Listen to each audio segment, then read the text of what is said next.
Hello students, let's begin today's lecture with the topic number 3, nomenclature of coordination compound. Student, this is the most important topic as per the examination syllabus, so understand it with very carefully.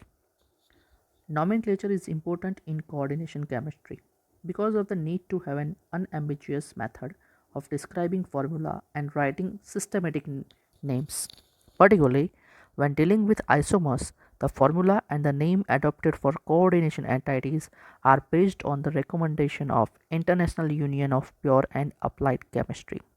So we can understand this topic that when we are studying isomers, now we are aware what is isomer, the compound which have a same molecular formula and different structural formula. So when this type of isomers are there, in that case to identify the correct isomer, the nomenclature will be very helpful to us. So let's see the topic in detail. First of all, formulas of mononuclear coordination entities. The formula of a compound is a shorthand tool used to provide basic information about the constitution of the compound in a concise and convenient manner. Students, for any type of chemical compound, the formula will give us a basic information about the compound. So same like that, for coordination compound, this formula will be helpful us to understand the basic information about the compound.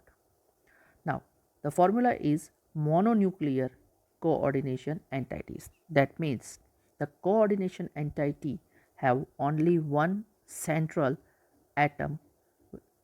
That means it is a mononuclear. So, mononuclear coordination entity contain a single central metal atom. The following rules are applied while writing the formulas. Students, these are the rules for writing the formula, and the rules for the nomenclature for naming of compound will be in next part. So let's see first how to write the formula. What are the rules? First rule, the central atom is listed first. Second, the ligands are then listed in alphabetical order. The placement of the ligand in the list does not depend on its charge. Third, polydentate ligand are also listed alphabetically. In case of abbreviated ligand, the first letter of the abbreviation is used to determine the position of the ligand in the alphabetical order. Now students, what is the abbreviated ligand? See, ethane 1,2-diamine. The formula of ethane 1,2-diamine is CH2CH2 and 2 NH2 group is attached with the both carbon atom. Now to write this formula of ethane 1,2-diamine, we write the abbreviated form EN. So En will be abbreviated form. So that is called the abbreviated ligand as well. Now, fourth rule, the formula for the entire coordination entity, whether charged or not, is enclosed in a square bracket. When ligand are polyatomic, their formulas are enclosed in a parenthesis. Ligand abbreviation are also enclosed in a parenthesis. Next, there should be no space between the ligand and the metal within a coordination sphere.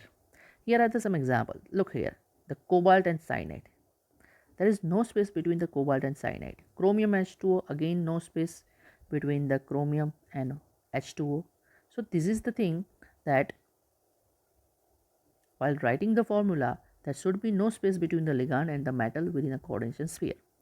Now the next rule, when the formula of a charge coordination entity is to be written without that of the counter ion, the charge is indicated outside the square bracket as a superscript with the number before the sign. That means remember that when we are writing the charge of without the counter ion, when we are writing the charge of coordination entity without the counter ion, first we have to write digit. For example, it can be a 2, 3, 4, whatever. First of all, we have to write the digit, then we have to write the sign, whether it will be positive ion or a negative ion. We will write the digit first, then after that we will write the charged. Now last rule, the charge of the cation is balanced by the charge of a anion, and which is written after the coordination entity. So these are the rules, students, for writing the formula of mononuclear coordination entity. Now, how to write how to give a name of mononuclear coordination entity. So for this we have to understand different rule for naming as well. Okay, so let's read it and understand it carefully. The name of the coordination compound are derived by following the principle of additive nomenclature. Thus, the groups that surrounds the central atom must be identified in the name. They are listed as a prefix to the name of the central atom along with any appropriate multipliers. Now, what are the rules? First rule: the cation is named first in both positive and negatively charged coordination entities. That means, whatever we have an entity, if it is a positively charged or negatively charged, first we must have to write the name of cation. After that, the ligands are named in alphabetical order. Important one, in alphabetical order before the name of central atom or ion.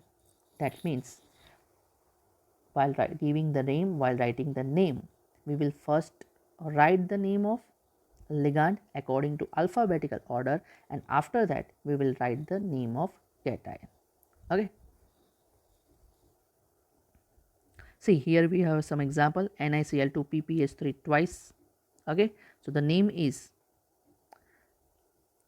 in this name the central atom is a nickel metal and the name of nickel is written at the last. So now let's move on to next further rule. Names of the anionic ligand end in a O. Matlab, that means a ligand which is a anionic ligand, we have to write O in the suffix.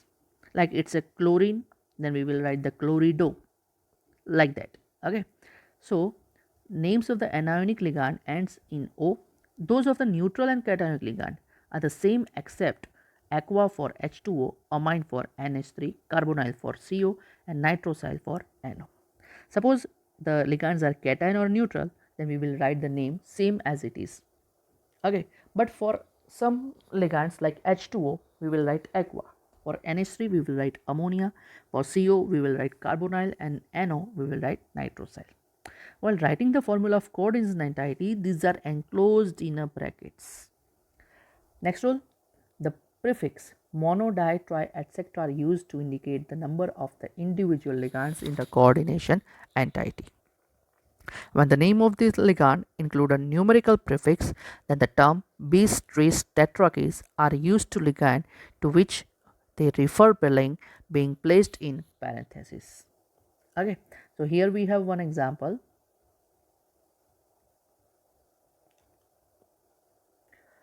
NiCl2 PPH3 twice. See students, PPH3 twice. This is the abbreviated form. Okay, so let's see the name of this compound. Dichlorido, as chlorine is a negatively anion, so O will be added to its name, so it will be dichlorido. Now PPS3 twice, that will be written as a bis. Triphenyl PS3, that means triphenyl, and P for phosphine. Okay, so the name will be dichlorido bis triphenyl phosphine nickel 2. This Roman digit, okay, 2, which is written in a Roman digit, it shows the oxidation state of nickel.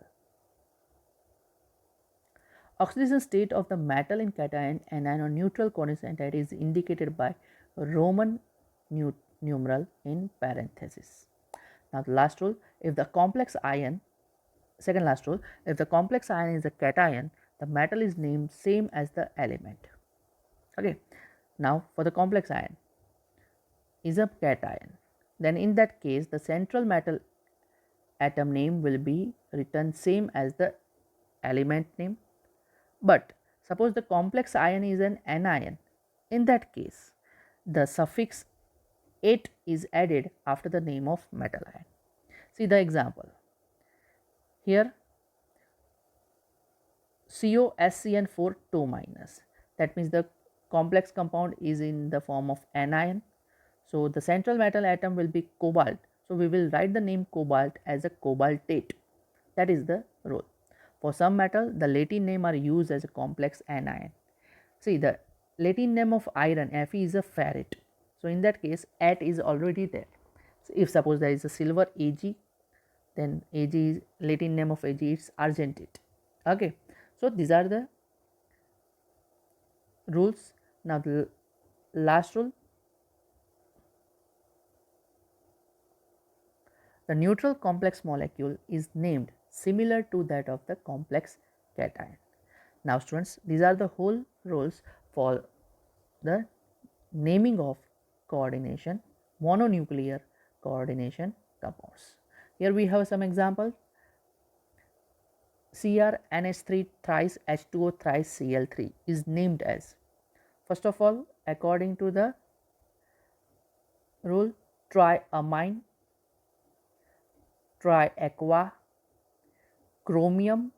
Now 3 chlorines are there, that means the oxidation state of chromium will be 3. So 3 is written in a Roman digit, and after that the chloride ligand is written. So the name will be triamine triaqua chromium 3 chloride. Here is the another example. So name will be tris ethane 1,2 diamine cobalt 3 sulfate.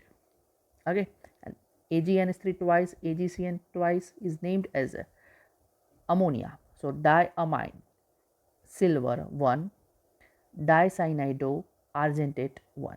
So these are the some examples for the compound. Practice this example and understand along with the rules. Thank you, students.